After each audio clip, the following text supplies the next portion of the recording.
Good morning. This is Monday 7:07. Thank you for tuning in. It's another amazing week. Are you ready to go get it? All right. All right. Now, I'm excited about this. I want to tell you. Do you know what this is? This is a slingshot in English. In Kenya, we call this fair. So when we were kids, this is what we used to use when we are trying to catch birds. Take your aim and then release the stone and shoot. And that is exactly like life. Some of you, you've taken your shot at your dream. So you took aim, you pulled back, you put in everything that you had, and you took aim. And I want to talk to the people right now that took their aim and shot, but you missed. You came so close to the thing that you wanted to get. You came so close to your dream, but unfortunately, you were almost there, but you were not there. I don't know what it is. I don't know what it is in your life that you feel that you almost got, that you've been pushing. Maybe you'd put in years. And listen, I'm not talking about laziness. No. I'm not talking about people that are lazy. I'm not talking about somebody that didn't do their homework. No. I'm not talking about somebody that was careless. No. You aimed. You put in the work. You put in the time.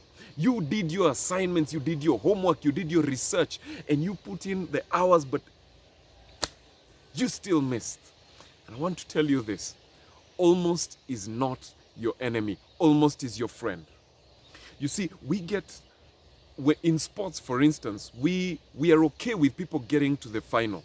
When two teams get to the final, you say those are the two best teams. Whoever wins, the other person should not feel bad. And we laud them and we say, why should they cry? They are finalists. But unfortunately for ourselves, in our lives, when we get close to our dream and we don't get it, we don't afford ourselves the same comfort.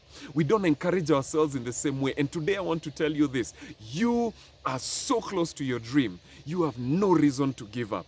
There is a power that comes with being in the room where trophies are being given. Are you hearing me? And I know I'm not taking this lightly. I'm talking to somebody who you almost graduated, but something happened and you lost that opportunity and you have to put in another year. You almost got that promotion. You almost got married. Somebody left you at the altar. You almost got that tender. As in, you'd put in the work, you'd put in the time, you'd put in the money, the investment, but something happened at the last minute and you missed that opportunity. And you're so angry, you don't want to start again. And I want to tell you this, my friend, there is no shortcut to greatness. You have to start again. Every time that game begins, everybody starts at zero and you have to start again. And you're angry because you know the work that you put in is the same work you have to put in for you to get to that number one spot. But let me tell you this, you are so close, you cannot afford to give up. This is your spot. There is something about this trophy, there is something about this dream that is you, that you can't let it go. And you will not be able to sleep at night if you let this thing go. So don't be afraid, pull yourself back, start again. I know you don't want to pull back, but you have to pull back. You're going to have to put in the same number of years. And you know what? After putting in the same years, you're going to have to put in a bit more. Because remember, you are almost there. So if you pulled this way, this time, you have to pull in this way. If you put in a year, you may have to put in 2 years this time. If you put in 1 million, you're going to have to put in 2 million this time. If you put in 10,000 hours, this time you're going to have to put in 15,000 hours. Why? Because greatness is about the ability to come back. And I know that your comeback game is strong. I know that your comeback game is strong because this is the thing you can't stop thinking about. This is your spot. This is your year. This is the thing that you are meant to bring us back. And just because you're being pulled back doesn't mean that somebody wants to destroy you. You know, there are many times in our lives that we get pulled back and we think that somebody doesn't want us to go forward. But in the place that you're being pulled back, that is the same direction you're meant to go forward. If you're being pulled back in your family, it's because it is in family issues that you're meant to spring forward.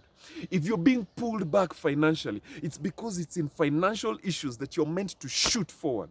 Your pullback is meant to set you up for a comeback. It is not meant to destroy you. So listen. I know you're angry. I know you're feeling let down. But this week, I want you to use that anger and channel it towards your comeback. I want you to use that disappointment and channel it towards that next level that you need to get to. All right? So don't be afraid. Almost is your friend. This is your next level. Keep growing. Stay inspired. See you next week.